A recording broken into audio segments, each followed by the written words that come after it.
Rot in jail, Mum, while we spend every dollar of your fortune. My son Ethan's voice echoed through the courtroom as the officer snapped the handcuffs around my wrists. The metal was cold, so cold it felt like it burned my skin. But nothing compared to the searing pain in my chest as I saw my own child laughing at me, celebrating my conviction as if it were the best day of his life. Brittany was glued to his arm, wearing that victorious smile she had perfected over the last few months. She leaned in close and whispered something in his ear. Ethan burst into laughter again, louder this time, making sure I could hear him from where I stood, shackled like a common criminal. The judge banged his gavel, demanding order, but it didn't matter anymore. The sentence had been read. 3 years in federal prison for financial fraud and embezzlement. Crimes I never committed. Crimes they had fabricated with false documents, bought testimonies, and a performance so convincing even the judge had swallowed it whole. Ethan and Brittany rose from their seats. He draped his arm over her shoulders, and together they strode toward the courtroom doors, with the arrogance of those who have just won a war. Brittany turned back one last time to look at me, and what I saw in her eyes chilled my blood. It wasn't just satisfaction, it was pure contempt. To her, I was nothing more than an obstacle that had finally been removed from the path. They walked out to celebrate their success. I watched them pass through the double doors, hand in hand, laughing. They were probably already planning how to spend my money. A fancy dinner at a steakhouse. Champagne. Maybe a trip to the Hamptons. My fortune, built over decades of hard work and sacrifice, was now in the hands of two people who hadn't worked an honest day in their lives. The deputy tugged my arm, forcing me to stand. My knees protested. At 70 years old, every sudden movement is torture, but I forced myself to maintain composure. I wouldn't give them the pleasure of seeing me crumble. Not here. Not in front of all these strangers who had already judged me without knowing the truth. As I was dragged toward the side exit of the courthouse, I heard the murmurs of the crowd. Some looked at me with pity, others with disgust. An older woman who had been a friend of my late husband looked away when our eyes met. The shame was almost heavier than the handcuffs. The hallway to the processing area smelled of cheap disinfectant and desperation. My shoes squeaked against the worn linoleum floor as the officer silently guided me. Other convicted people passed in the opposite direction, some crying, others with lost looks, all sharing that same expression of absolute defeat. But I wasn't defeated, not yet. We reached a small, windowless waiting room with peeling cream-colored walls and plastic chairs bolted to the floor. An older correctional officer sat behind a metal desk, reviewing papers with the slowness of someone who has done the same thing for decades. He looked up when we entered. Officer Frank Miller read the badge on his chest. His face was weathered, full of deep wrinkles that spoke of a hard life. His eyes were tired, but not cruel. There was a softness in them that contrasted with the surroundings. His uniform was impeccable, carefully pressed, as if that small display of dignity was the only thing keeping him sane in this place. The escorting officer exchanged a few words with Frank, handed him a folder with my documents, and then left. The door closed with a final sound that reverberated in my ears. I was left alone with the old correctional officer. Frank opened the folder and began to review the papers in silence. I sat on one of the plastic chairs, feeling every one of my 70 years in my joints. The handcuffs were still on my wrists, the metal now warm from contact with my skin. I looked down, trying to process everything that had just happened. My own son had sent me to prison. My own son, the baby I had carried in my arms for entire nights when he had colic. The child I had raised alone after his father died of a heart attack when Ethan was just 12. The man I had trusted blindly because he was my blood, my only family. and now he and his wife were outside, celebrating, sure that they had won, sure that I was finished. A defenseless old woman who would spend the last years of her life locked behind bars while they enjoyed every dollar I had saved. But they didn't know one thing, something crucial, something that would change everything.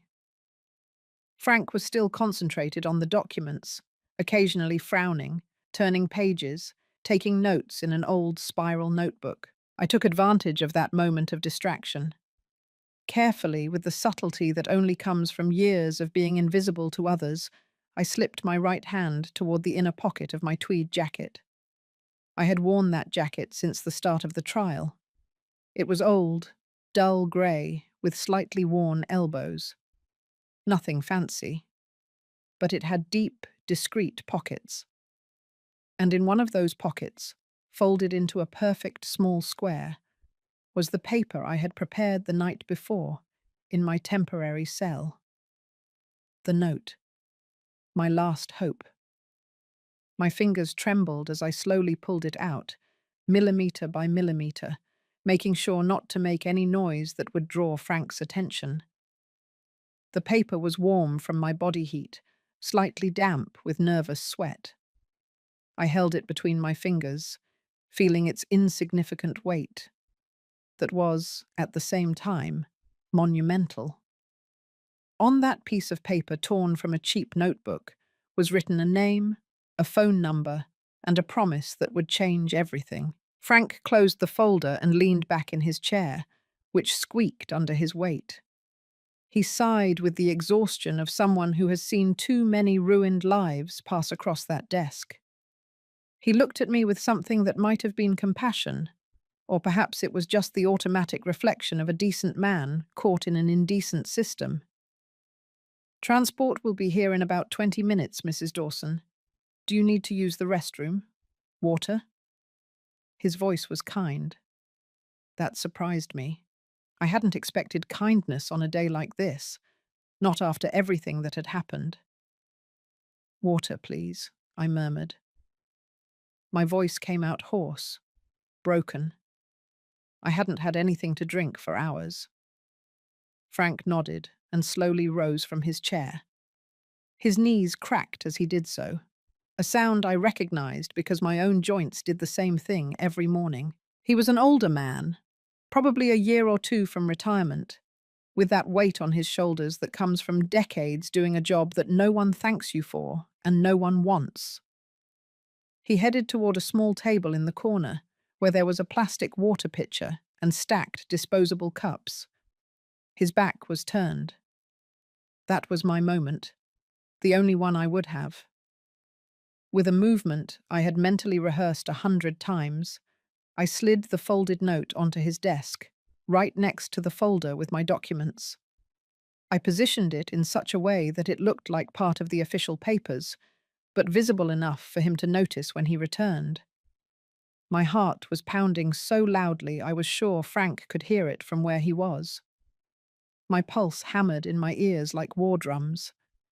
The escorting officer was gone. Ethan and Brittany were outside, celebrating. And Frank still had his back to me, filling a cup with water that trembled slightly from the weight of his own tired hands. He returned with the cup and extended it to me. I took the cup with my handcuffed hands, the chains jingling slightly, grateful to have something to do with them, something that would hide the trembling I couldn't control. I drank slowly, even though every cell in my body screamed to swallow it all in one gulp. The water was lukewarm, with that plastic taste that cheap things have, but it was the most delicious thing I had tasted in days. Frank sat down again, and his gaze immediately fell on the note. I saw the exact moment he registered it. His eyes narrowed, confused. He remained still for a second, looking at the paper as if it had appeared by magic. Then, carefully as if it might explode, he picked it up between his fingers. I continued to drink water, pretending not to notice anything, but watching him out of the corner of my eye. Every muscle in my body was tense. Everything depended on this moment, on how he reacted, whether he believed me or thought I was a desperate old woman inventing fantasies. Frank slowly unfolded the note. His hands were large, rough, with scars and calluses that spoke of a youth spent working with them. I read every micro-expression on his face as his eyes scanned the words I had written with a trembling hand the night before. I saw his eyebrows arch. I saw his mouth open slightly, forming a small O of surprise. I saw the exact moment the confusion morphed into absolute shock. The note read, "My son does not know who my new husband is. Call Robert Sterling at this number. Tell him his wife has been arrested. In exchange for this help, you will receive a home and a new life for your family." Below it was a phone number written in black ink, each digit carefully traced so it was perfectly legible. Frank looked up at me. His eyes, previously tired and resigned, were now completely alert. There were questions in them. Hundreds of questions. But above all, there was disbelief. "Robert Sterling," he whispered, his voice trembling slightly. "The Robert Sterling?" I nodded once, slowly, holding his gaze without blinking. I needed him to see the truth in my eyes, to understand that it wasn't a joke, that it wasn't the delusion of a desperate convict seeking an impossible miracle. Frank's face visibly paled. He knew that name. Of course, he did. Everyone in this state knew that name. Robert Sterling wasn't just a successful businessman, he was a living empire. Construction, real estate, urban development, investments that moved millions of dollars every day, political connections that reached all the way to Washington, D.C.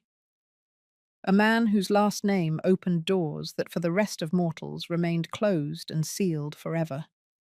And that man, that titan of business who appeared on the covers of Forbes magazine, was my husband. Frank looked at the note again, then at me, then back at the note.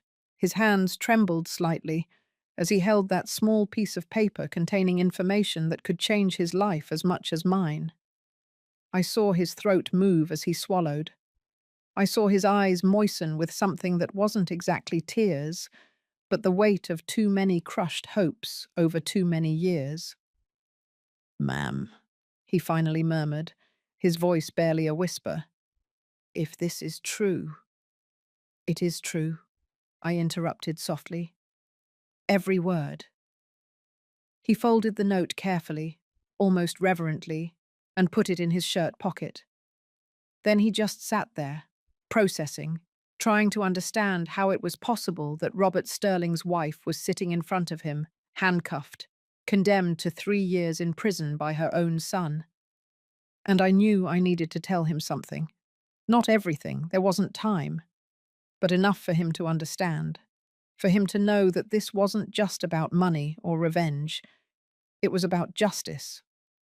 It was about the truth. "How did you get here?" Frank asked, and there was genuine sadness in his voice. "How could he not know? How could he not protect you?" I closed my eyes for a moment, letting the memories flow. I had met Robert 6 months ago. 6 months that had been the happiest of my life after years of absolute solitude.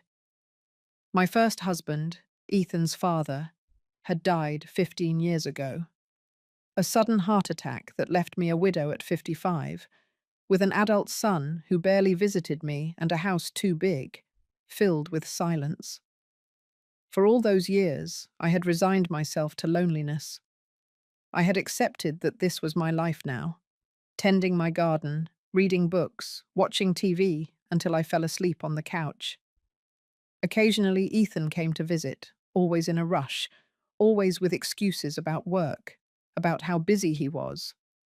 And then Brittany came along, and the visits became even scarcer.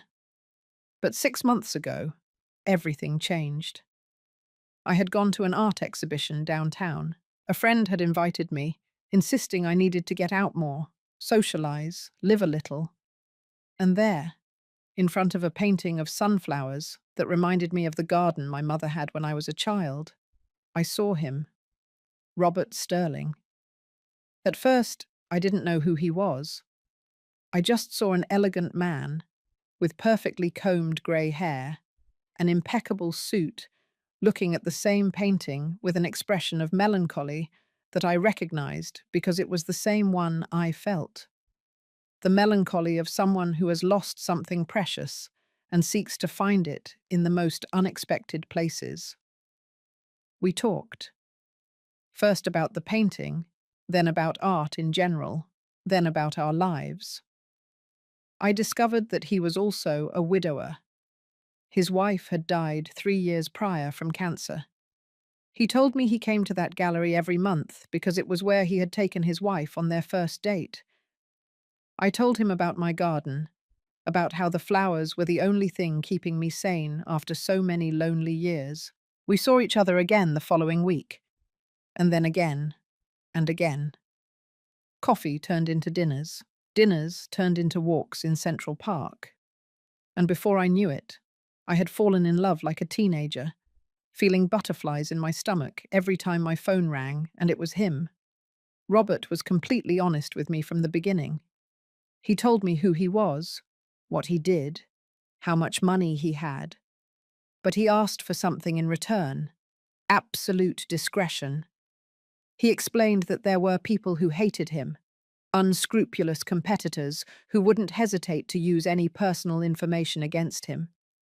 He told me about threats he had received in the past, attempts at extortion, situations where the people he loved had become targets just for being close to him.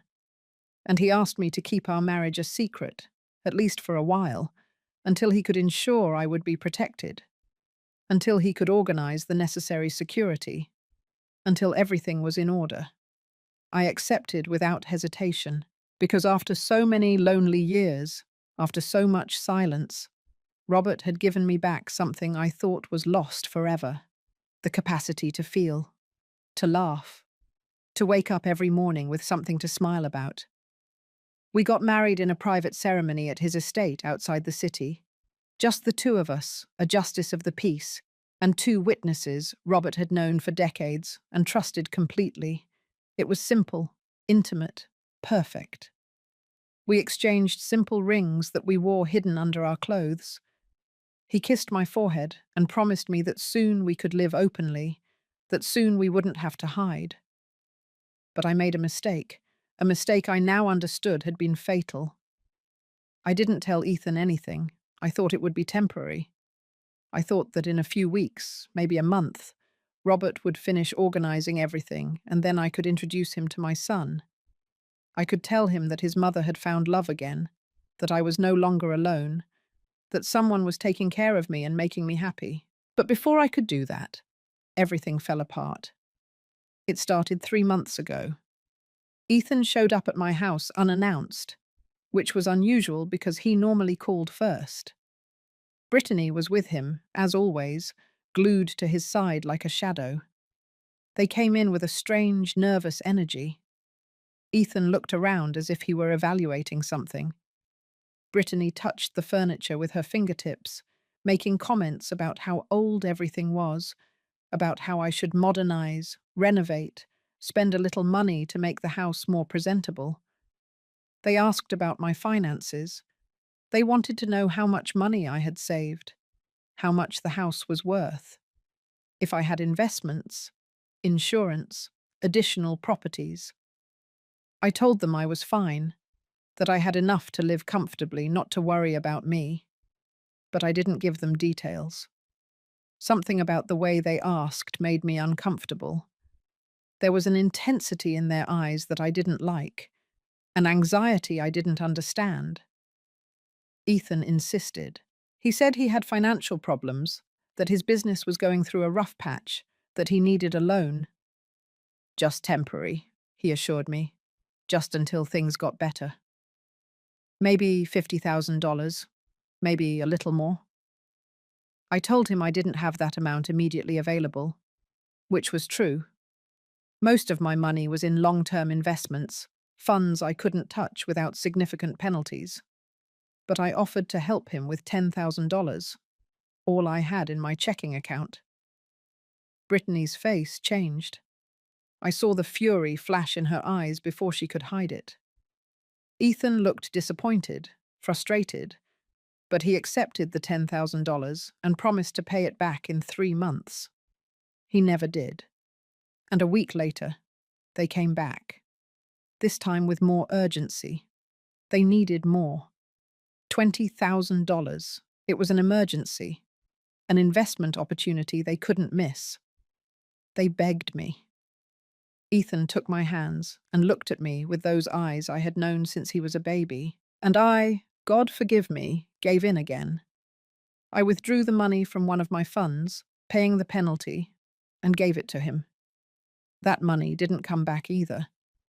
And then the more frequent visits started, always asking for more, always with new excuses, new emergencies. And I started saying no, because I was beginning to understand that something wasn't right, that this wasn't normal, that they were using me. That's when everything changed. Ethan arrived one day with documents, contracts, papers filled with legal terms I didn't fully understand.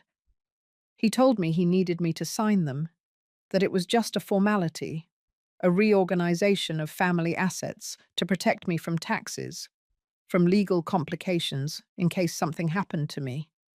I told him I wanted a lawyer to review them first, and that's when I saw something in my son's eyes that I had never seen before. Something dark, something dangerous. "Don't you trust me, Mum?" he asked, and there was venom in his voice. "I'm your son, your only family. Are you going to let me down because of your paranoia?" Brittany intervened, with that sweet voice she used when she wanted to manipulate. She talked about how hard it had been for Ethan to grow up without a father, about how I was all he had, about how he only wanted to protect me, to make sure my future was secure. And I, God help me, signed. I signed because he was my son, because despite everything, despite the distance that had grown between us, despite the fact that Brittany had changed him in ways I didn't like, he was still my boy, the baby I had carried, the child I had raised alone after his father died. I couldn't believe he would hurt me, but I was wrong. 2 weeks later, I received the notification. A lawsuit. My own son was suing me for fraud, for misappropriation of family funds, for forgery. The same documents I had signed out of trust were now being used as evidence against me. Ethan had manipulated everything. He had altered the papers after I signed them. He had created a story where I had stolen money from joint accounts we supposedly had, where I had forged his signature on transactions, where I had acted as a criminal who took advantage of her own son's trust. I hired a lawyer, the best I could afford with what I had left. But Ethan had been meticulous. He had false witnesses, bank documents that looked legitimate, emails I supposedly sent, even though I never wrote them. It was a perfect conspiracy. And the worst part was that Robert knew nothing. He was out of the country the whole time, managing business in Europe. We talked on the phone, but I didn't want to worry him with my problems. I thought I could solve it alone. I thought the truth would come out and everything would be fine. How stupid I was. The trial was a nightmare. My lawyer did what he could, but the evidence against me was overwhelming. Ethan cried on the stand, acting like the devastated son betrayed by his own mother. Brittany testified with fake tears rolling down her cheeks, talking about how I had always been controlling with money, about how I had threatened to disinherit Ethan if he didn't do what I wanted. And the jury bought it all. Guilty. 3 years in prison. Robert returned to the country the day before the sentencing, but by then it was too late. I didn't have time to contact him, to explain, to ask for help. I was quickly moved from the courtroom to the processing room, and now I was here, telling fragments of this nightmare to a correctional officer who held in his pocket the only hope I had left.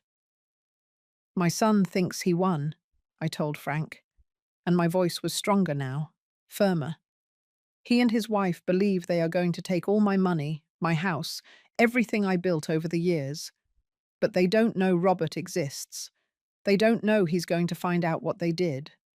And when he does—" I didn't finish the sentence. I didn't need to. Frank understood.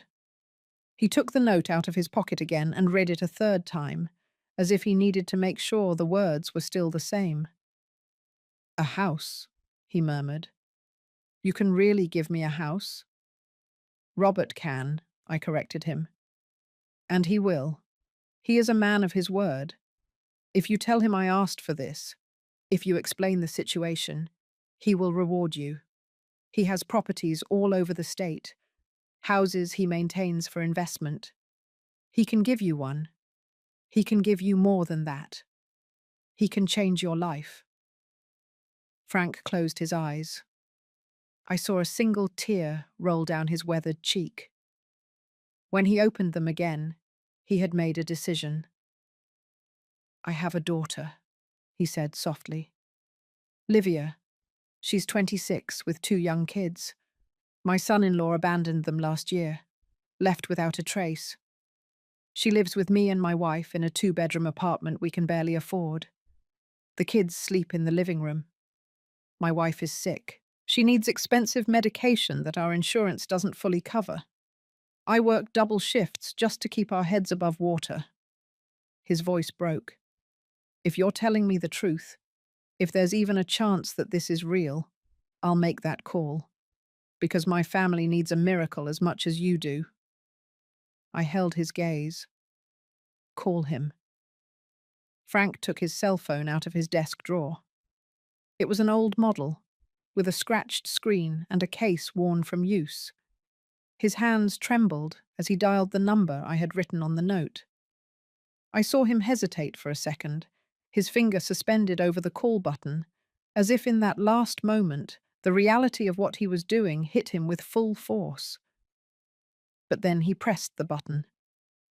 The sound of the phone dialing filled the small room.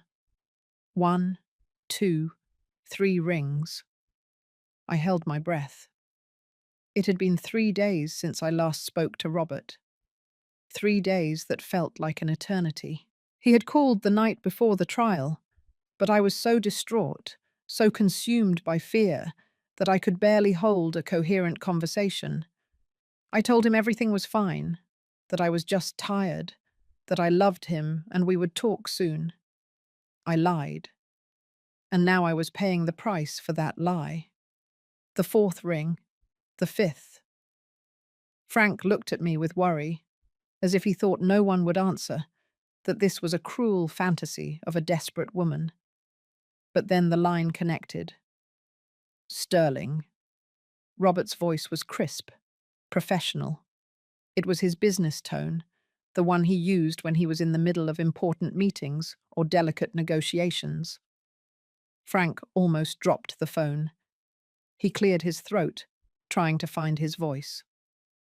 "Mr. Sterling, my name is Frank Miller. I'm a correctional officer at the County Justice Center. I'm calling because—" He paused, looking at me for confirmation. I nodded. "Because your wife asked me to contact you." The silence on the other end of the line was absolute, so complete that for a moment I thought the call had been cut off.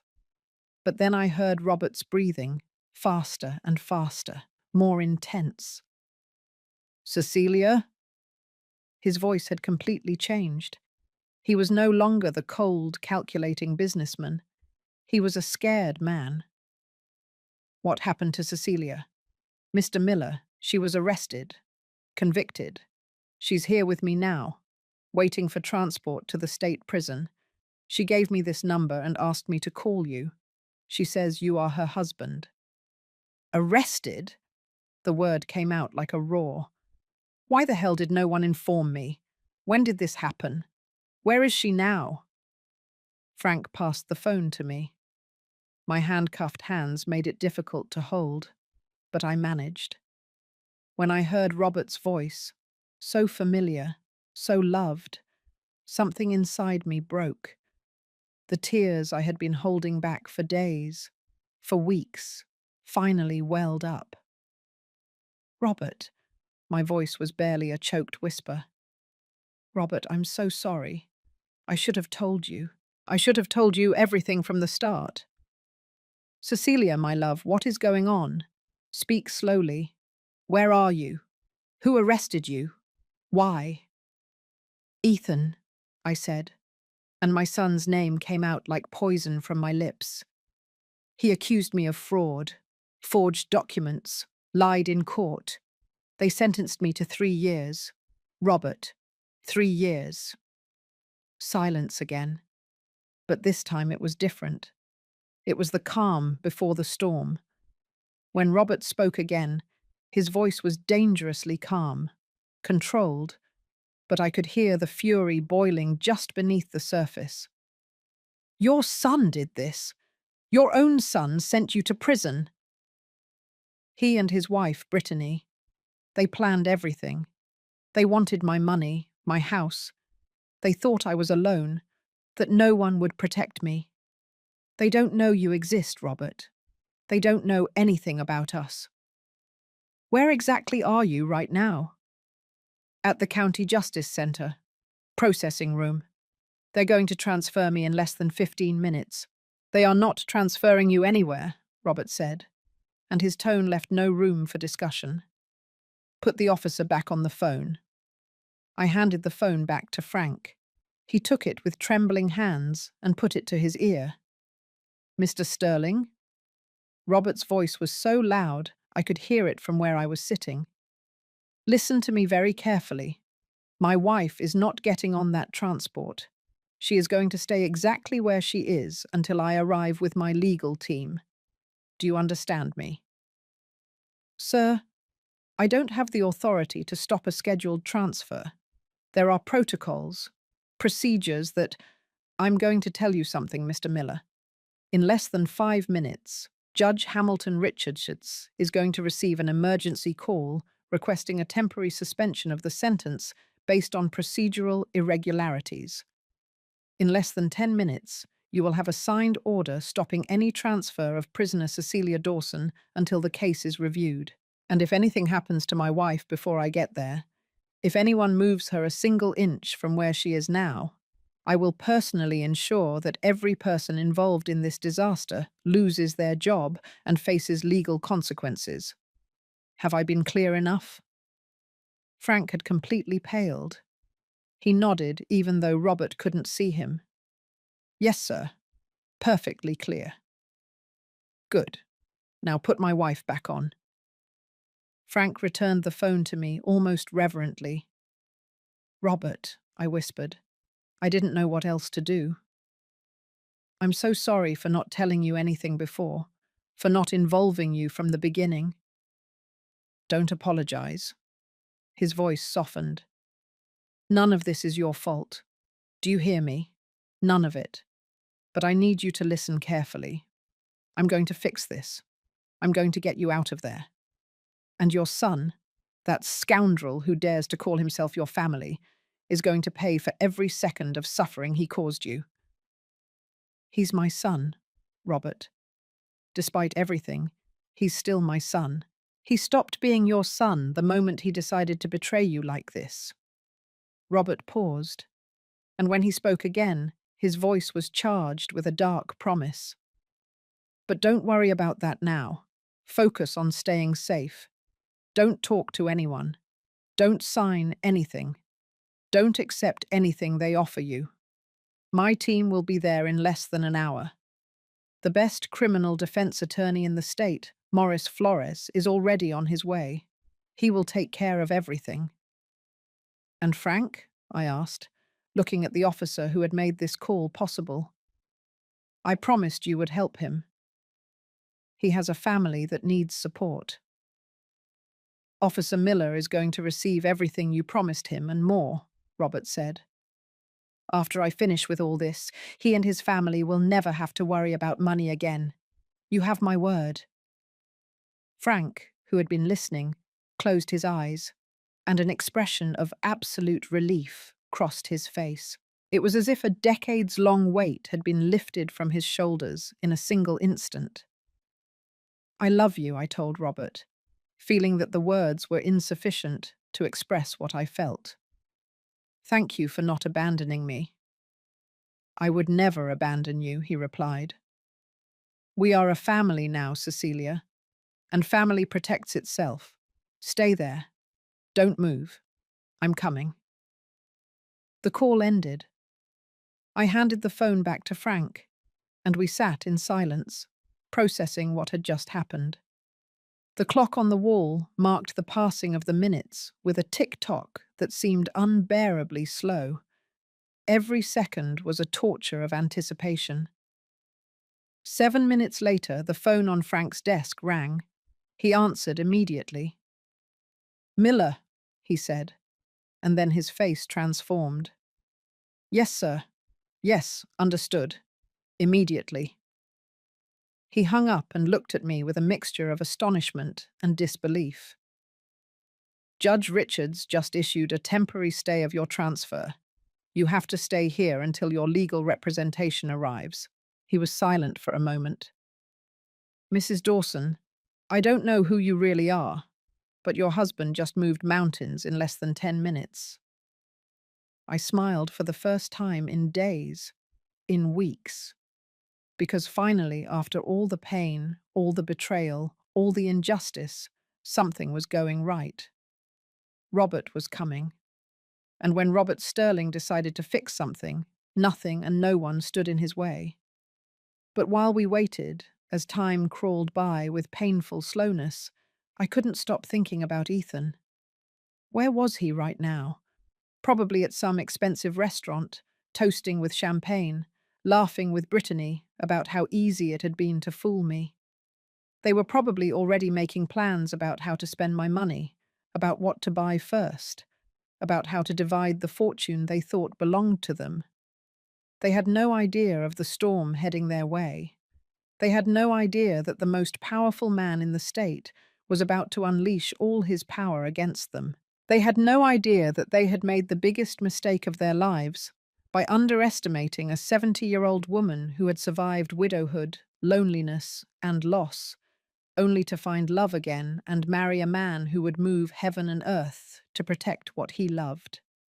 40 minutes later, the processing room door burst open. A man entered like a hurricane. He was tall, about 50 years old, in a perfectly cut, dark suit and a leather briefcase that screamed money. His black hair was slicked back, his dark eyes were sharp and intelligent, and he walked with the confidence of someone who had never lost a case in his life. "Morris Flores," he introduced himself, extending his hand first to me and then to Frank. "I am Mrs. Dawson's lawyer, and we are leaving here right now." Behind him entered 2 assistants carrying more papers, more documents, everything necessary to begin dismantling the farce Ethan had built. And behind them, finally, entered Robert. My Robert. He looked exactly as I remembered him, but there was something different in his eyes, an intensity I had never seen before, a controlled fury that made the air around him seem to vibrate with dangerous energy. He was 65, but at that moment he looked like a warrior ready for battle. Our eyes met across the room. He crossed the space between us in 3 long steps, knelt in front of me, uncaring that his $1,000 suit touched the dirty floor, and took my handcuffed hands in his. "My love," he whispered, and his voice was broken. "Forgive me for not being here when you needed me." "You're here now," I said, tears running freely down my cheeks. "That's all that matters." Robert stood up and turned to Morris. "I want those handcuffs off her now. I want every document reviewed. I want every irregularity exposed. And I want the name of every person involved in this conspiracy against my wife." Morris smiled. It was the smile of a predator who had found its prey. "We are already on it, Mr. Sterling. I guarantee that by this time tomorrow, your wife will be free, and those responsible will be answering some very uncomfortable questions. Robert looked at Frank, who had stood up and was standing next to his desk, watching everything with an expression of absolute astonishment. "Mr. Miller," Robert said, walking toward him, "my wife told me you made this call possible, that you risked your position to help her. I want you to know that will not be forgotten." Frank swallowed. She needed help. That's all. You did more than help. You gave her hope when she had none, and I always pay my debts." Robert took out his phone and dialed a number. "Enrique, it's me. I need you to prepare the house in Sun Valley Hills. Yes, the 4-bedroom with the big yard. It's going to be for the Miller family. I want the deed ready for tomorrow, and make sure it is fully furnished and ready to move into immediately." Frank staggered. He had to grab the desk to keep from falling. "Mr. Sterling, I can't. That's too much." "It's not enough," Robert interrupted him. "But it's a start." The next 48 hours were a whirlwind of legal activity that I could barely process. Morris Flores worked like a machine, dissecting every document in the case, finding irregularities that my previous attorney hadn't even thought to look for. It turned out Ethan had made mistakes. Small ones, but enough. Dates that didn't match, signatures that were slightly off, testimonies with inconsistencies that no one had questioned because everyone assumed a mother would never be betrayed in that way by her own son. Robert took me out of that processing room that same night. Not directly home. That would have been impossible with the judicial order still in effect. But to house arrest at one of his properties while the emergency appeal was processed. The house was a mansion on the outskirts of the city, surrounded by perfectly manicured gardens and a high wall that guaranteed absolute privacy. There was security at every corner. Men in dark suits and earpieces guarding every entrance, every exit. Robert was taking no chances. He explained that once Ethan found out what was happening, he might try anything to stop it. And Robert wanted to be prepared for any eventuality. That first night in the mansion, after the lawyers left and we were finally alone, Robert held me for hours. He didn't say much. He just held me while I cried years of pent-up pain. The pain of having been betrayed by my own blood. The pain of having been so blind, so trusting, so foolish. "You are not foolish," Robert said when I finally expressed those thoughts aloud. "You are a mother who loved her son. There is nothing foolish about that." "I loved him," I whispered against his chest. "God help me, I still love him. And that kills me. I know." Robert pulled me away slightly so he could look into my eyes. "And that's why we are going to do this the right way. Not for revenge, although God knows it's deserved, but for justice, for the truth, so everyone knows you did nothing wrong." The next morning, Morris arrived with news. He had found something big. One of the witnesses who had testified against me in the trial, an accountant who had supposedly reviewed my finances and found irregularities, was willing to talk, to tell the truth.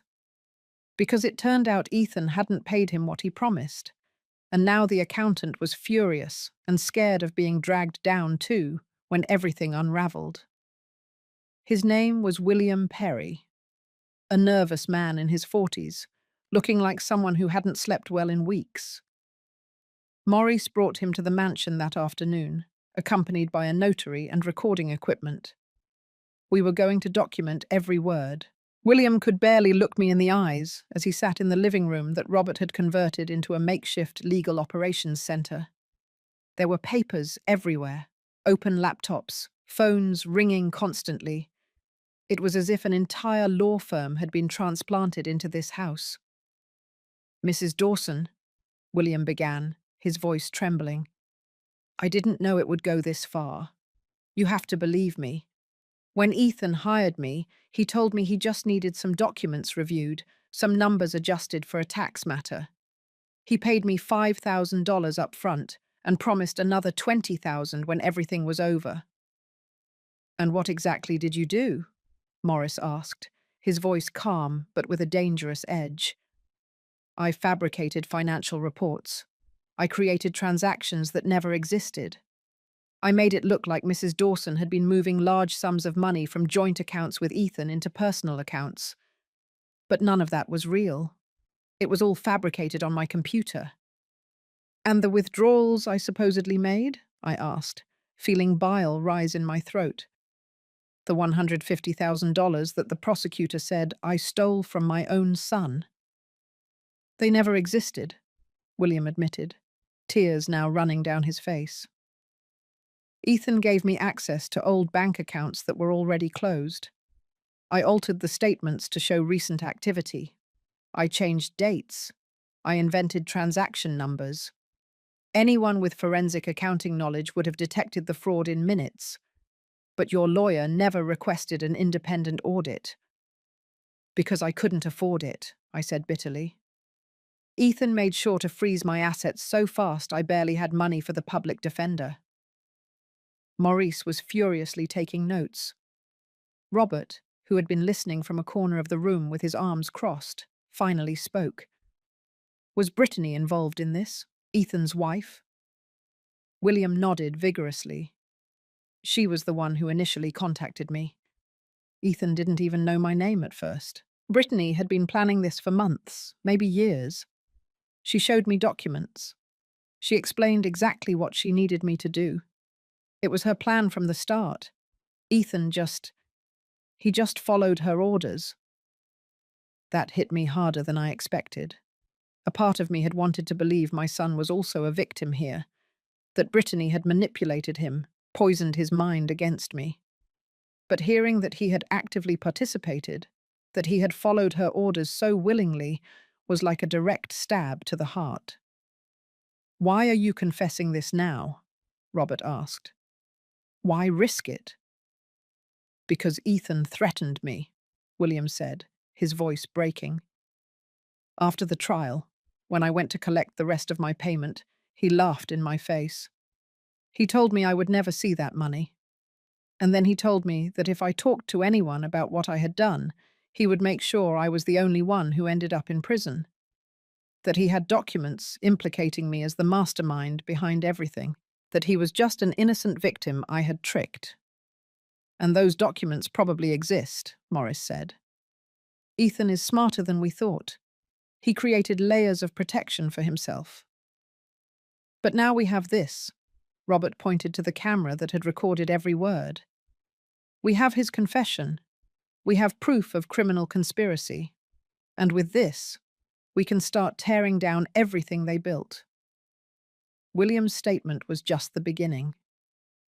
Over the next few days, Maurice and his team worked tirelessly to track every move Ethan and Brittany had made in the last 6 months. They discovered new bank accounts opened right after my arrest. Large transfers scheduled to execute the day after I was sent to prison. They had even already contacted a real estate agent to put my house up for sale. My house. The place where I had raised Ethan, where his father had died, where every corner held a memory of 30 years of family life. And they were going to sell it without a second thought, without an ounce of remorse. But what shattered me the most was what we discovered a week after my temporary release. It turned out Ethan had a son from a previous marriage he had kept secret. An 8-year-old boy named Matthew who lived with his mother in another city. And Brittany, in her infinite cruelty, had been feeding that child lies about me. She had told Matthew that his grandmother was a criminal, a thief, a bad woman who had tried to steal his dad's money, that because of me, his dad couldn't send them as much money as before, that I was the reason he couldn't have the things he wanted. We discovered this when Matthew's mother, a woman named Tatiana Reynolds, contacted us directly. She had seen the news. Because yes, by this point the press had begun covering the story. Robert Sterling's wife, unjustly jailed by her own son, was the kind of scandal that sold papers. Tatiana came to see us, bringing Matthew with her.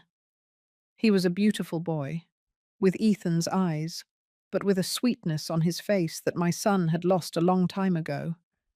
When he saw me, Matthew hid behind his mother, scared, as if I were a monster. "I'm so sorry," Tatiana said, her eyes full of tears. "I didn't know Brittany was telling him those things. Ethan barely visits us, and when he does, she's always with him, controlling every conversation. I thought she was just being protective, but now I understand she was manipulating everything."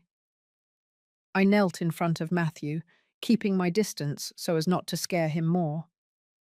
"Hello, Matthew. My name is Cecilia. I'm your grandmother. I know they told you bad things about me, but none of that is true. I would never hurt your dad. I love him, even now, even after everything." Matthew looked at me with those big, innocent eyes. "You're not bad." "No, honey, I'm not."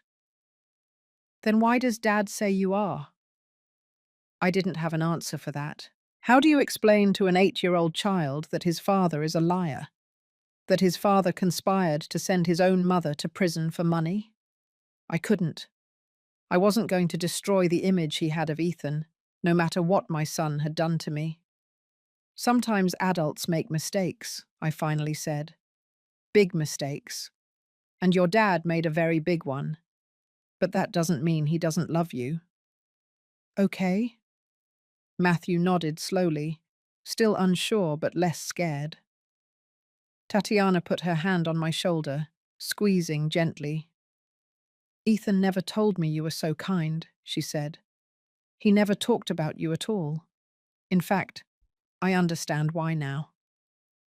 That night, after Tatiana and Matthew left, I sat with Robert in the mansion's garden. The sun was setting, painting the sky in oranges and pinks.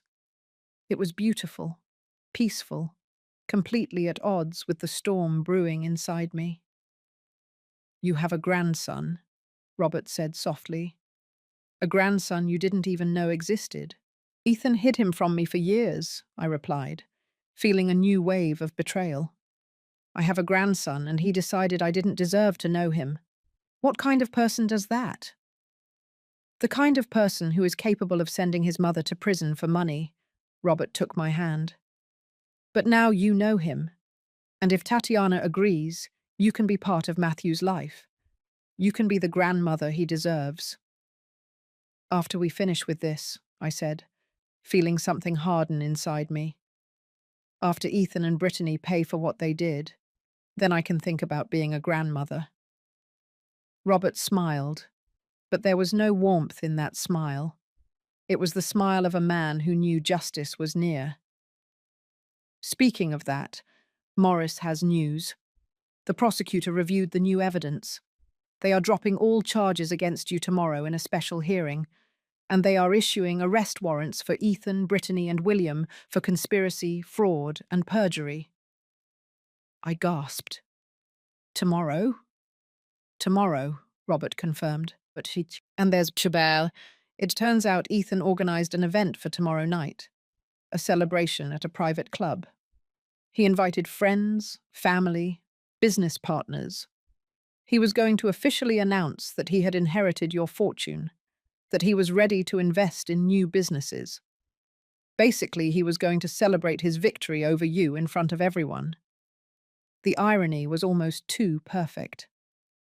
"What are you thinking?" I asked, seeing the calculating expression on Robert's face.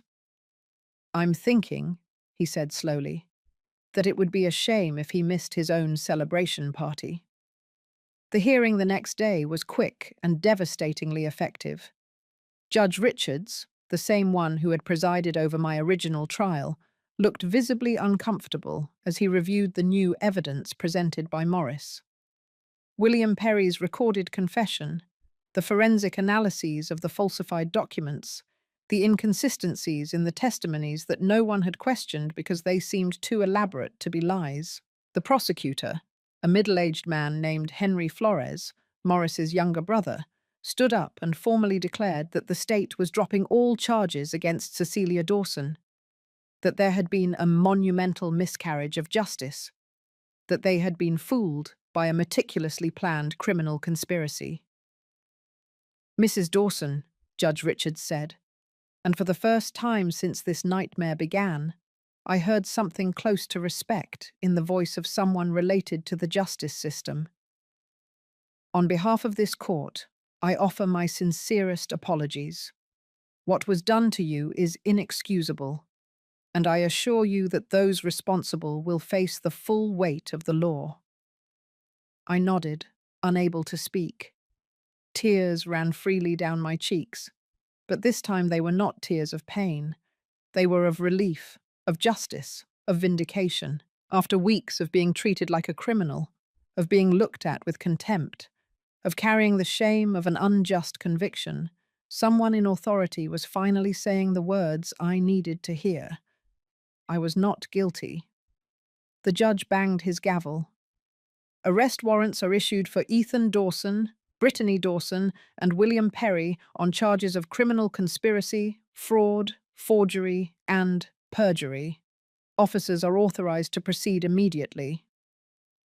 Robert, sitting next to me, squeezed my hand. Morris closed his briefcase with a satisfying click. We had won the first battle. But the war wasn't over yet. Because winning in court was one thing. Making Ethan and Brittany fully understand what they had lost, that was something else entirely. We left the court surrounded by security. Reporters swarmed us, shouting questions, pushing each other to get a photo, a comment, anything. Robert shielded me with his body as we made our way to the waiting car. I didn't say anything to the press, not yet. There would be time for public statements later. For now, I just wanted to breathe. I just wanted to process that I was finally free. Back at the mansion, Robert led me to the master suite. He had bought me new clothes, all in my exact size. Elegant dresses, comfortable but beautiful shoes, everything a woman would need to feel human again after weeks of humiliation. He had prepared a bath with aromatic salts, candles, soft music. "Rest," he told me, kissing my forehead. "You have to be ready for tonight." Tonight, Ethan's celebration. The event where he planned to boast of his victory, of the fortune he had stolen, of the bright future he thought awaited him. He had no idea that at that moment, arrest warrants with his name on them were being processed, that police officers were preparing to execute them, that his perfect world was about to crumble in front of everyone. Robert had arranged things so that the arrests would not take place until after the event. He wanted Ethan to have his imagined moment of glory. He wanted him to celebrate, to toast, to feel invincible. Because the fall would be much harder from that height. And I was going to be there to see it. I sank into the bath, letting the hot water relax muscles I had kept tense for too long. I closed my eyes and thought about everything that had happened. How I had gotten to this point. A 70-year-old woman who had lost everything only to discover she had more strength than she ever imagined, more resources, more allies, and a husband who would move heaven and earth to protect her. After the bath, I found a dress laid out on the bed. It was elegant, but not flashy. Deep burgundy, long-sleeved, falling just below the knees. Perfect for a woman my age, sophisticated without trying to look younger than I was. It was accompanied by a simple pearl necklace and low-heeled shoes I knew I could wear for hours without pain. I dressed slowly, taking my time. I carefully applied makeup, covering the marks of the past few weeks. The dark circles, the pallor, the traces of stress that had aged my face more than any calendar year could do. When I finished, I looked in the mirror and barely recognized the woman looking back. It was me, but transformed. I was no longer the broken, humiliated prisoner. I was Cecilia Sterling, wife of one of the most powerful men in the state, a woman who had faced betrayal and come out the other side, not just surviving, but ready for battle. Robert entered the room, already dressed in an impeccable suit. When he saw me, he stopped dead. "You are beautiful," he said, and there was genuine astonishment in his voice. "Absolutely beautiful." "I feel like a warrior preparing for battle," I admitted. "Well," Robert smiled, offering me his arm, "that is exactly what you are." The private club where Ethan had organized his celebration was in the heart of the city. It was an exclusive place, one of those where you need connections just to get a reservation. Of course, Robert was a founding member. He had invested in the place when it opened 10 years ago, which meant we had full access, no questions asked, no problems. We arrived just as the event was at its peak. Cars were lined up at the entrance, valets rushing back and forth. Well-dressed people were coming and going, laughing, drinking champagne even before entering the building. It was the kind of scene that screamed success, money, celebration. Robert instructed the chauffeur to park in a discreet location where we could see the entrance but not be easily seen ourselves. He wanted to know exactly who was inside before making our grand entrance. He wanted the perfect moment. "Are you sure you want to do this?" Robert asked, taking my hand. "We can still leave. Let the police handle everything. You don't have to face him this way." I looked toward the building, toward the bright lights, toward the laughter I could hear even from here.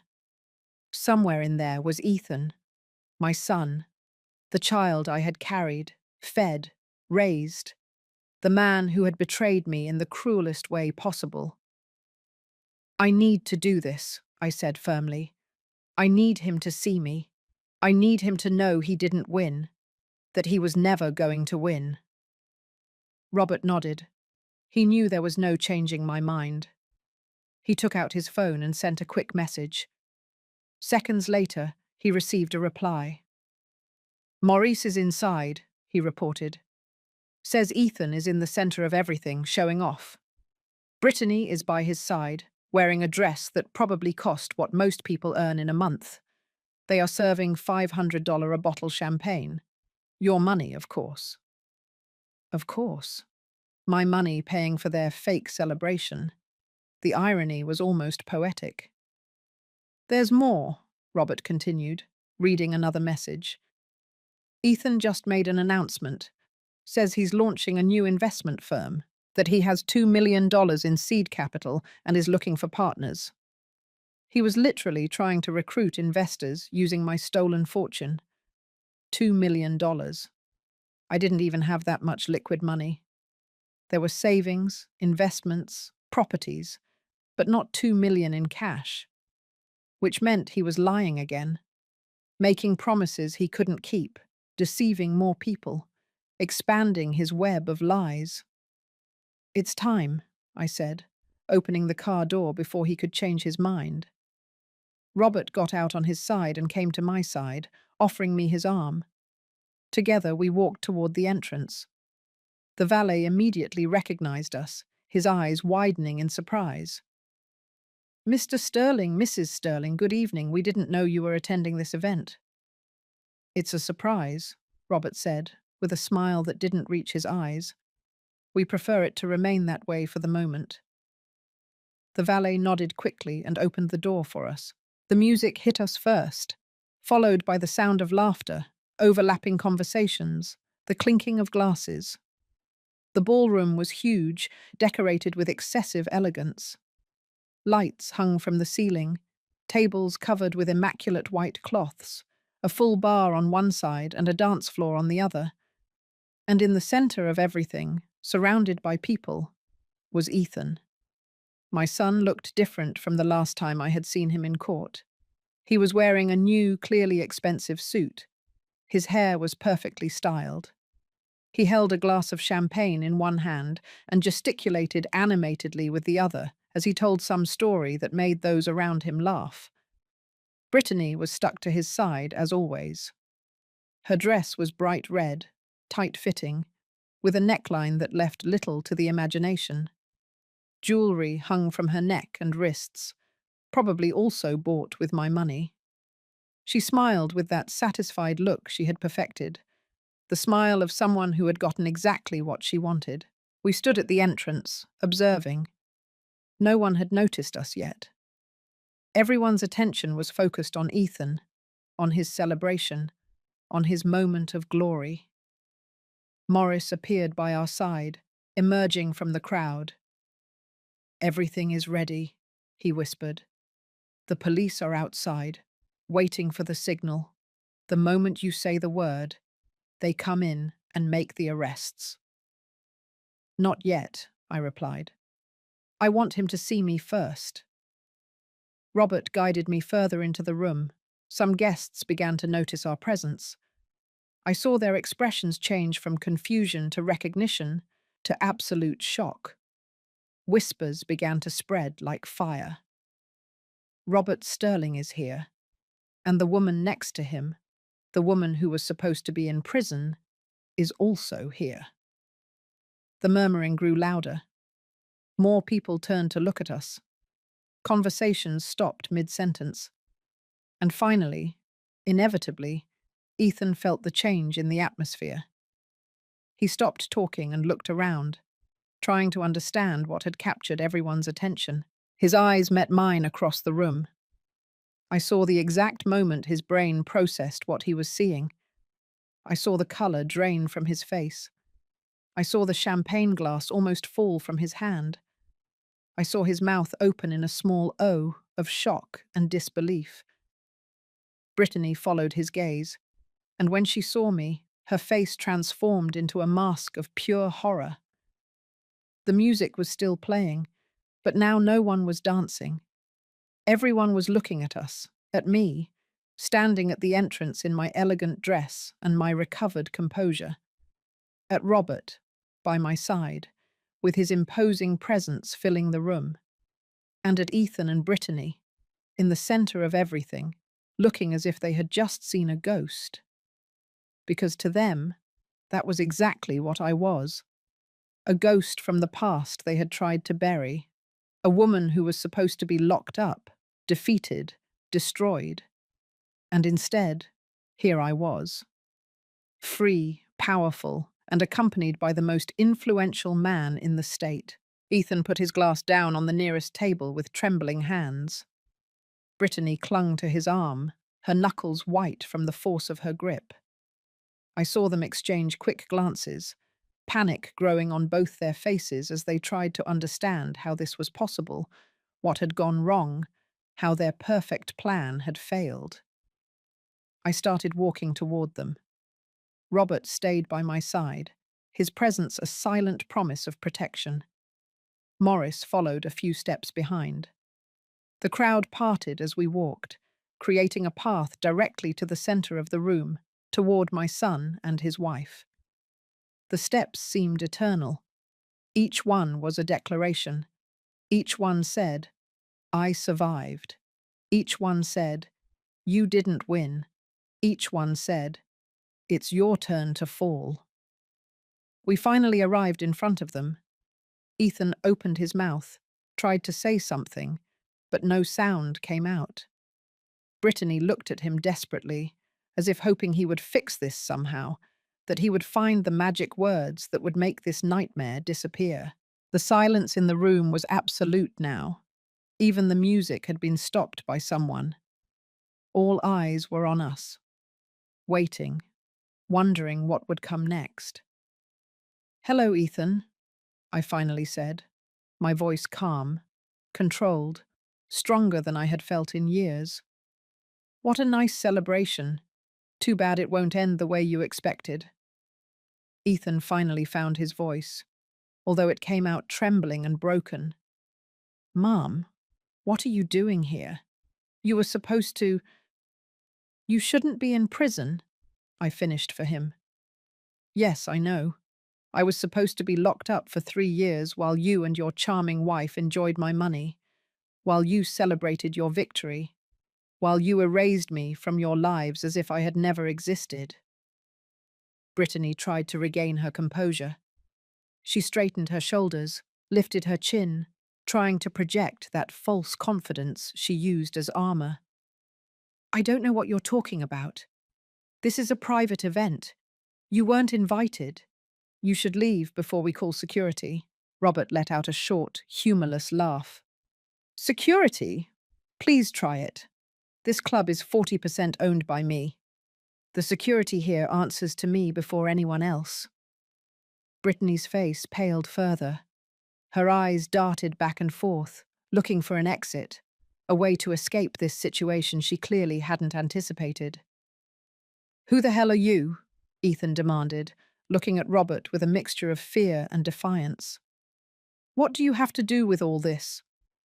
I am Robert Sterling, my husband said, and I saw recognition hit Ethan like a physical punch. And I'm your mother's husband, the man you never bothered to ask about. The man whose existence would have made you reconsider every one of your stupid plans. The murmurs in the room turned into audible exclamations. Everyone knew Robert Sterling's name. Everyone knew what that meant. And now everyone understood that Ethan Dawson had made the biggest mistake of his life by betraying that man's wife. It's not possible, Ethan whispered, but his voice lacked conviction. You're not married. You never said anything about starting over after years of widowhood. You're right. I didn't tell you, I interrupted. Because you barely visited me, Ethan. Because when you did, you only came to ask for money. Because you stopped being my son long before you decided to send me to prison. The tears threatened to fall, but I forced myself to hold them back. Not here, not in front of him. I had already cried enough for this man who was once my baby. Morris stepped forward, taking out his phone. Mr. Dawson, Mrs. Dawson, I should inform you that this morning, in a special hearing, all charges against Cecilia Dawson were dropped. Judge Richards issued arrest warrants against the two of you and William Perry for criminal conspiracy, fraud, forgery, and perjury. Brittany gasped. Her hand flew to her throat, as if she couldn't breathe. Ethan staggered, having to grab the table behind him to keep from falling. That's ridiculous, he gasped. They can't. They don't have proof of... We have William Perry's full confession, Morris continued, his voice cold and professional. Video recorded, under oath, with a notary present. He explained in detail how you hired him to falsify financial documents, how you created non-existent transactions, how you manipulated everything to incriminate an innocent woman. He's lying, Brittany screamed, her composure finally crumbling. He's framing us to save himself. No one is going to believe the word of a corrupt accountant over ours. We also have forensic analysis, Morris added. Experts examined every document presented in the original trial. They discovered digital alterations, manipulated dates, forged signatures. We have technical evidence that cannot be refuted by convenient stories. Ethan began to back away, dragging Brittany with him. His eyes desperately searched for the exits of the room. But Robert had been meticulous. There were security guards blocking every door, discreet but impossible to pass. And there's more, I continued, taking one step closer to my son. We discovered the bank accounts you opened immediately after my arrest. We saw the scheduled transfers. We found the emails with the real estate agent about selling my house.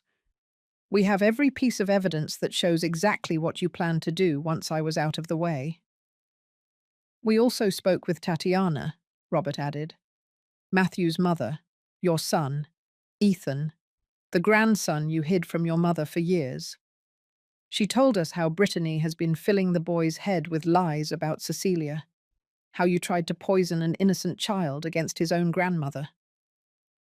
That was the last straw for me. To think of Matthew, that beautiful, innocent child, being used as a pawn in Brittany's cruel game, filled me with a rage I didn't know I could feel. How could you? I asked Ethan. my voice finally breaking. How could you do all this? I'm your mother. I gave you everything. I sacrificed everything for you after your father died. I worked 2 jobs so you could go to a good school. I stayed up all night when you were sick. I defended you when no one else would. And this is how you repay me, destroying my life for money you didn't even desperately need. You were always controlling, Ethan spat out suddenly, his fear transforming into defensive rage. Always wanting to know everything, control everything. You never let me live my own life. This money was mine by right. I'm your only son. It should have been mine from the start. Then you should have asked for it like a civilized adult, Robert said, instead of conspiring like a cowardly criminal. Morris lifted his phone and typed a quick message. Seconds later, the ballroom doors opened. Police officers entered, moving with purpose toward the center of the room, toward where Ethan and Brittany were trapped. Ethan Dawson, Brittany Dawson, one of the officers announced. You are under arrest on charges of criminal conspiracy, fraud, forgery, and perjury. You have the right to remain silent. The rest was lost in the chaos that erupted. Brittany began screaming, trying to pull away as the officer tried to handcuff her. Ethan simply stood there, motionless, as if his brain had finally accepted that this was real, that there was no escape, that he had completely lost. The guests watched in horror and fascination. Some took out their phones, recording everything. This would be on the news, in minutes, on social media, everywhere. The public, humiliating fall of Ethan Dawson, the man who had tried to destroy his own mother. As the officers dragged them toward the exit, Ethan looked at me one last time. I waited to see remorse. I waited to see something that indicated the son I knew was still in there somewhere. But all I saw was hatred. Pure, undiluted hatred. And in that moment, I understood that the son I loved had died a long time ago. That the man in front of me was a stranger who shared my blood, but none of my values. Goodbye, Ethan, I whispered as he disappeared through the doors. The days after the arrest were a media whirlwind I hadn't expected. My face was on every newspaper, every newscast. The story had all the elements the press loves: family betrayal, a dramatic twist, a clear villain, and a victim who became a victor. But what the reporters didn't know, what no one knew yet, was that this was far from over. 3 days after Ethan and Brittany were arrested, Morris arrived at the mansion with news that chilled my blood. He had discovered something while reviewing more documents, something none of us had anticipated. Mrs. Sterling, he said, his expression grave as he spread papers on the dining room table. We found something else, something that completely changes the situation. Robert and I leaned in to see the documents. They were deeds, legal papers full of jargon I could barely understand. But there was one name I immediately recognized. My house. The house where I had lived for 30 years. What is this? I asked, feeling a knot form in my stomach. Ethan didn't just plan to sell your house after you went to prison, Morris explained. He already sold it. Well, technically transferred it. Into Brittany's name. 2 weeks ago, before the final trial, he forged your signature on property transfer documents. The house is legally no longer yours. The room seemed to tilt. Robert held my arm, steadying me. How is that possible? Robert asked, his voice dangerously calm. How could he transfer a property without her being present? He bribed a corrupt notary, Morris replied. The same one who helped with the other false documents. We have her name, Ramona Perry, William's sister. She authenticated the false signature, dated the documents correctly, made it all look completely legal. My house, I whispered, feeling tears burn my eyes. The house where I raised Ethan, where my husband died. where I have 30 years of memories. There's Morty, Maurice continued, and his tone told me what was coming would be worse. Brittany already put the house up for sale. She has an interested buyer willing to pay $800,000. The closing is scheduled for within a week. That can't be legal, Robert said. She's arrested. She can't complete a real estate transaction from jail. She posted bail this morning, Morris informed us. $500,000. We don't know where she got the money, but she got out 3 hours ago. Ethan is still inside because his bail is higher, $1 million, and apparently they don't have access to that amount. Where did Brittany get $500,000? I asked. I thought they had frozen all accounts related to the case. Maurice exchanged a look with Robert before answering. We believe she has an accomplice we haven't identified yet. Someone with significant resources who is helping her from the shadows. We are investigating, but so far we have no concrete evidence. The idea that there was someone else involved, someone who was still helping Brittany even after everything had been exposed, filled me with a fear I hadn't felt even during the trial. Because if there was someone else, someone with enough money and power to pay a $500,000 bail without a second thought, then this was much bigger than we had imagined. I need to get my house back, I said firmly. They can't keep it. Not after everything else. We are already working on it, Morris assured me. We filed an emergency lawsuit this morning to nullify the property transfer based on forgery. But legal processes take time. And in the meantime, Brittany is technically the legal owner of the property. She can sell it before we manage to stop her. Then we will stop her another way, Robert said, pulling out his phone. If she wants to play dirty, we're going to show her what playing dirty really is. I spent the next few hours listening to Robert make calls. He contacted judges, lawyers, private investigators, people whose power and influence were evident in the way they responded immediately to his requests. It was like watching a master in his element, moving pieces on a chessboard I could barely comprehend. That evening, Morris returned with a team of investigators. They had been following Brittany since she was released on bail. And what they discovered was worse than any of us had imagined. She went directly to her home, reported one of the investigators, a man named Frank, the same correctional officer who had made the initial call to Robert. But she wasn't alone. There was a man waiting for her. We identified him as Richard Reynolds, Tatiana's ex-husband. Matthew's father, the man who abandoned his family, Robert asked, his voice filled with disgust. He's the accomplice.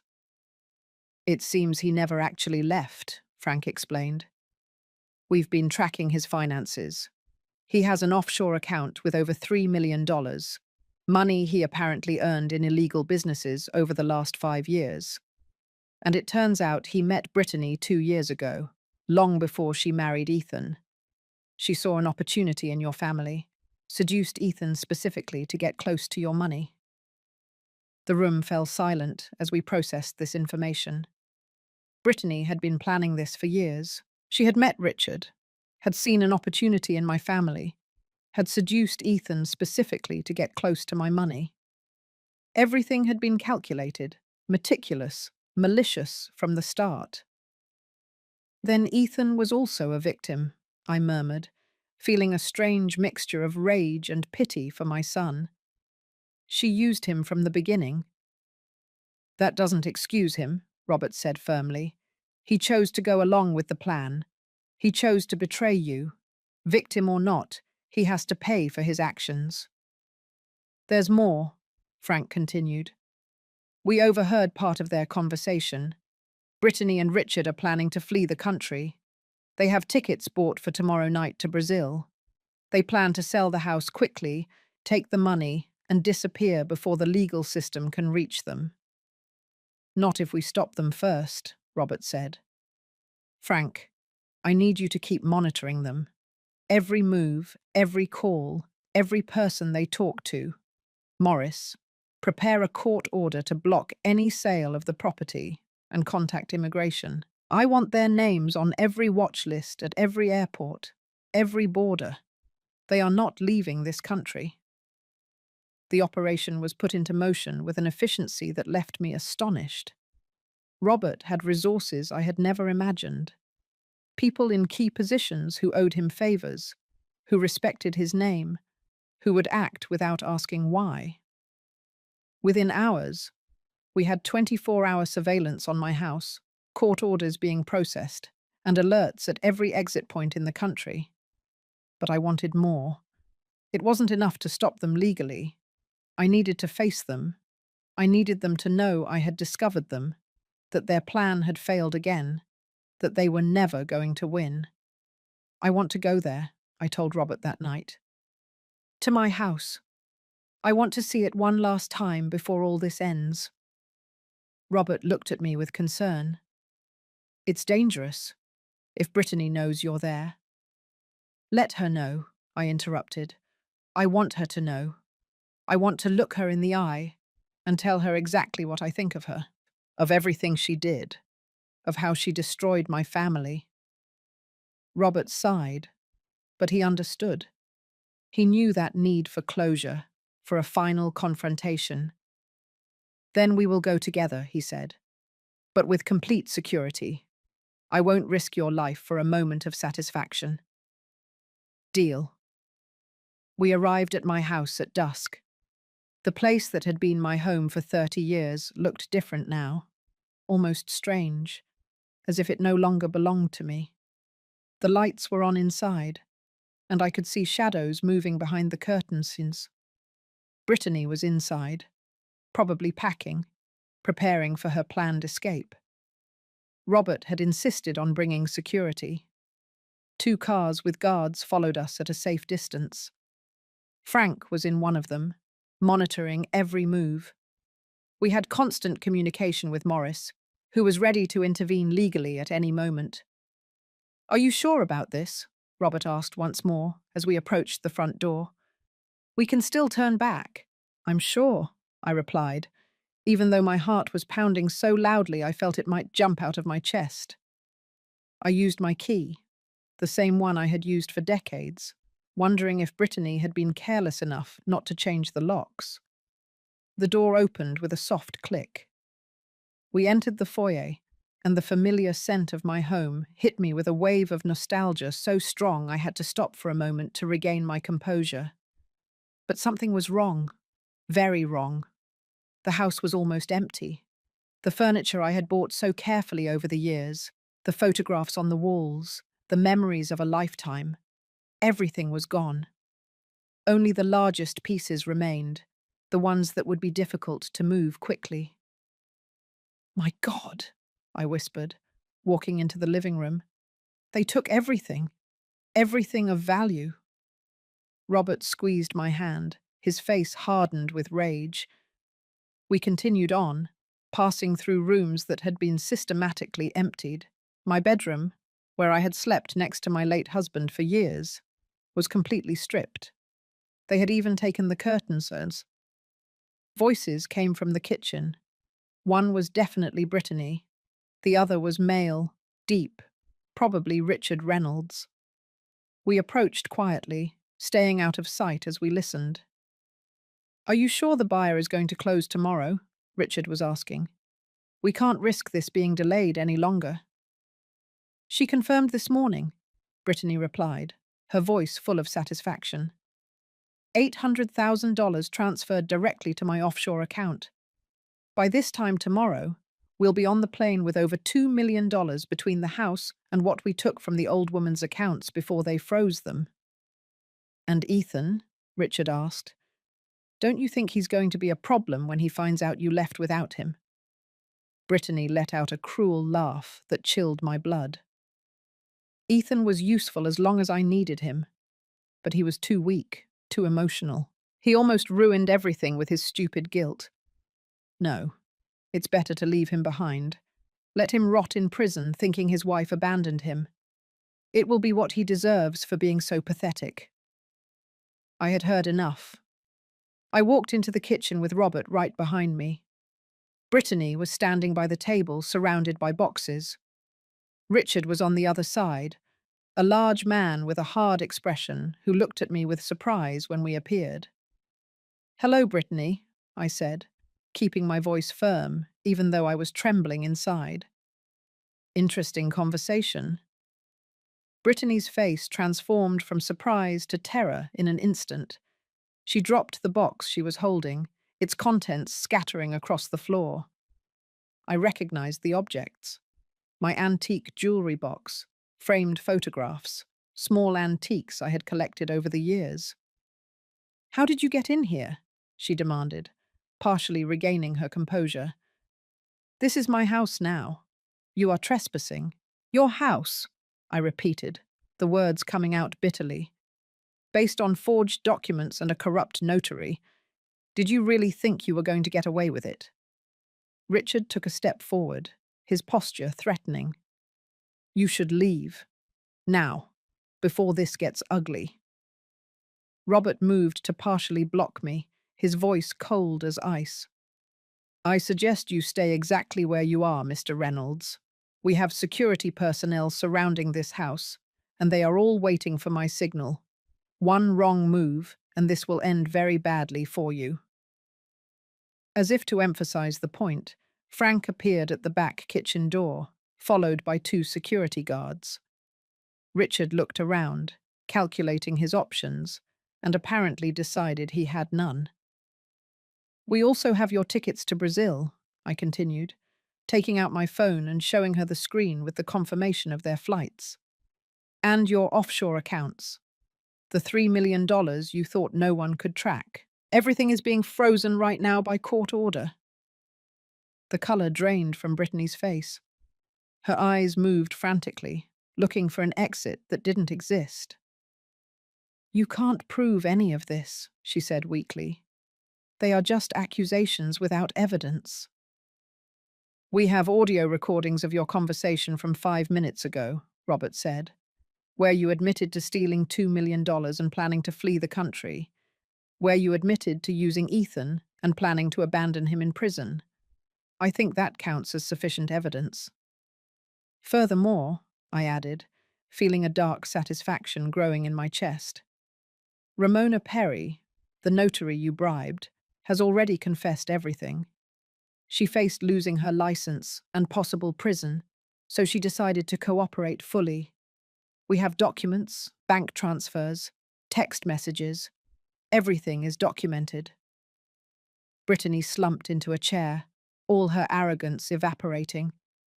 For the first time since I met her, I saw her as she really was, a scared con artist who had finally been caught. "Why?" I asked, needing to understand. "Why did you do all this? Was it really worth destroying a family, ruining lives, all for money?" Brittany looked at me with empty eyes. "Because people like you have everything effortlessly. Nice house, money saved, respect. While the rest of us have to fight for every penny. I saw an opportunity and I took it. That's all." "No," I said firmly. "I worked for everything I have. Years of sacrifice, saving every dollar, living modestly to have security in my old age. You just wanted to steal what you didn't earn."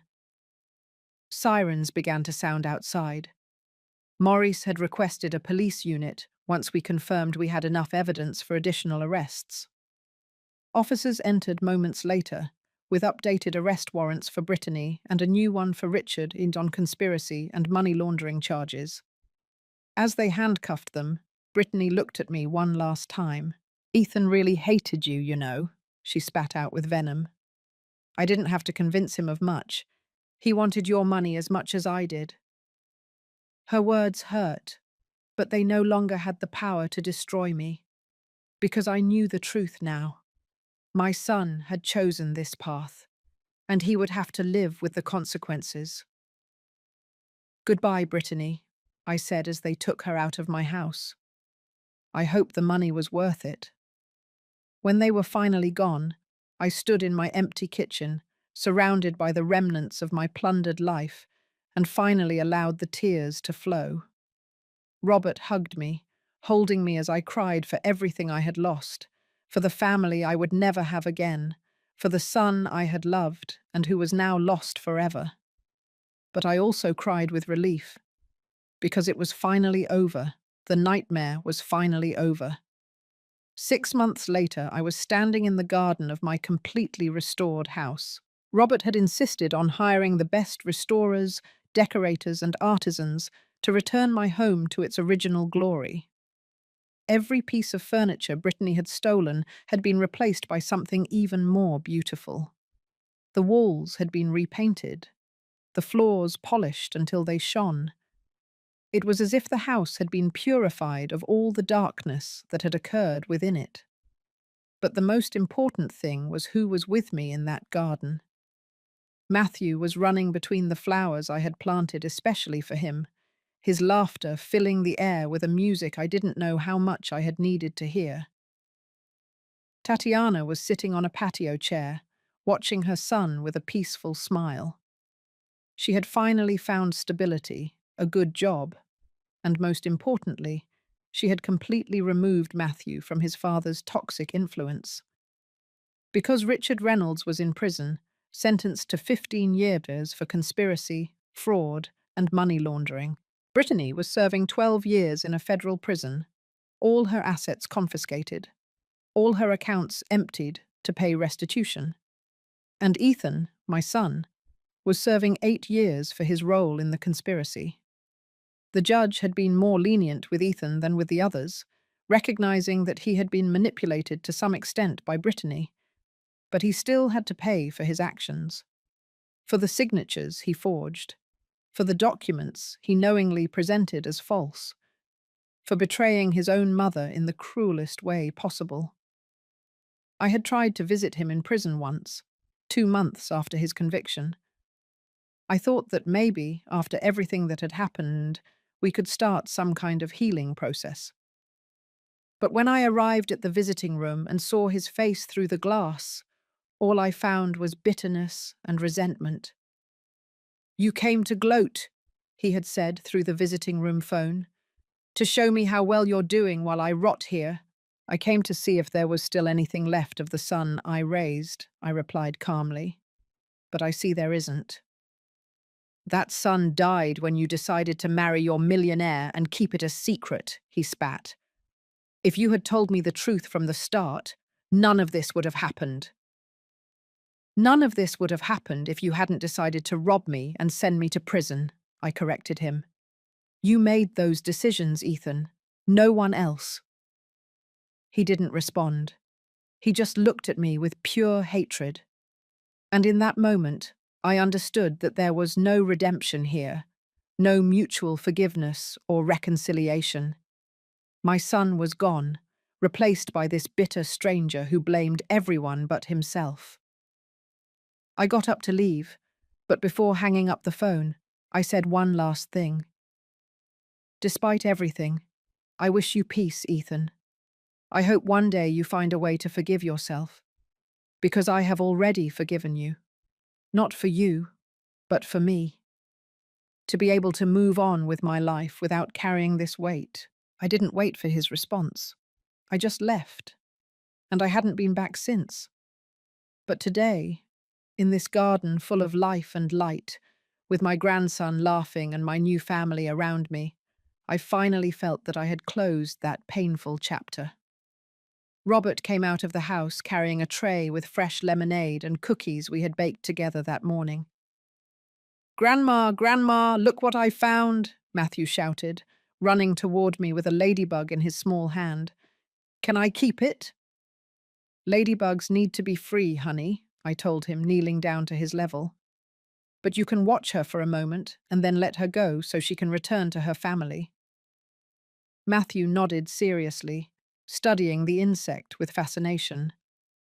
Tatiana came closer and put her hand on my shoulder. "Thank you for everything you've done for us," she said softly.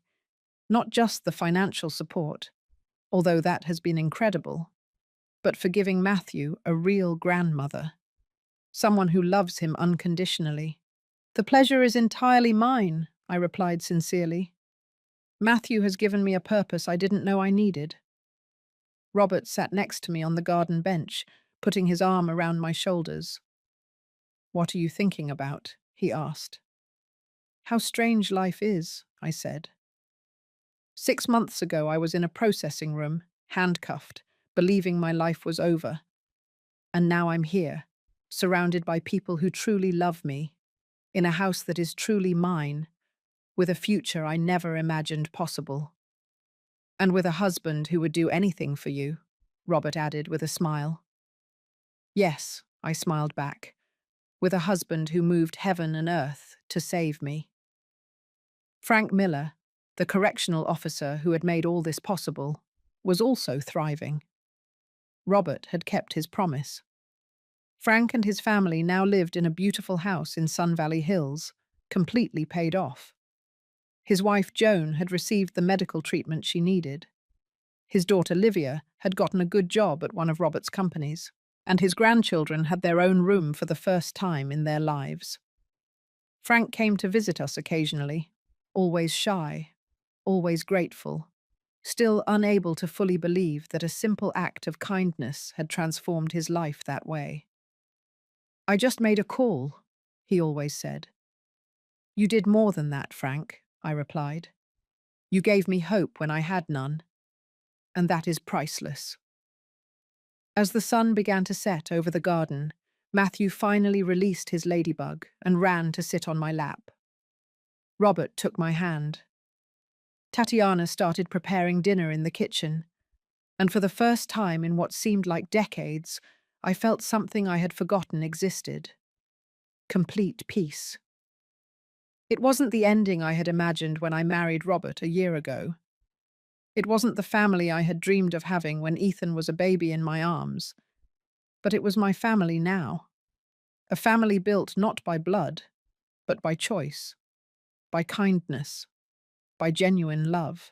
And as I looked around this garden full of life, at this restored home, at these people who had chosen me as much as I had chosen them, I understood something fundamental. It is never too late to start over. It is never too late to find happiness. And it is never too late to learn that true family is not who shares your blood, but who chooses to stay by your side when everything falls apart. I am 70 years old. I have survived widowhood, betrayal, unjust incarceration, and the loss of my only son. But I have also found love again, met my grandson, and built a life worth living. And if there is one thing I have learned from all this, it is that women my age, women who have survived decades of life, who have faced loss and betrayal and pain, are stronger than anyone imagines. We deserve respect. We deserve dignity. And above all, we deserve justice. And when someone tries to take that away from us, we have every right to fight with every ounce of strength we have. Because we are never too old to defend ourselves. We are never too weak to demand what is ours. And we are never, ever invisible, no matter how much the world tries to make us believe otherwise. This is my story. And it has a happy ending, not because everything was resolved perfectly, but because I finally learned that I deserve to be happy. And that, perhaps, is the most important lesson of all. It is a brutal, yet powerful thing to realize that blood relation does not guarantee genuine connection, worth, or loyalty. It's a hard truth, especially for a parent, but accepting that a person's actions define their character, not their lineage, is the key to personal freedom. The greatest takeaway from this experience is the immense value of active self-advocacy. I had to speak up, even when my voice was shaking, to activate the network of protection I didn't even know I possessed. The moment I slipped that note to the officer, I transitioned from being a passive victim to an agent of my own rescue. It taught me that genuine family is an intentional construction, forged in the fires of mutual respect, not merely inherited by chance. The act of forgiving, even when the offender is unrepentant, is solely for the benefit of the person offering it, a crucial step in releasing the emotional chains that bind you to past pain and building an empowered future. True recovery is about reclaiming your narrative, finding joy and purpose in unexpected new beginnings, and realizing that your life is defined by the quality of the relationships you choose to cultivate rather than the ones that abandoned you.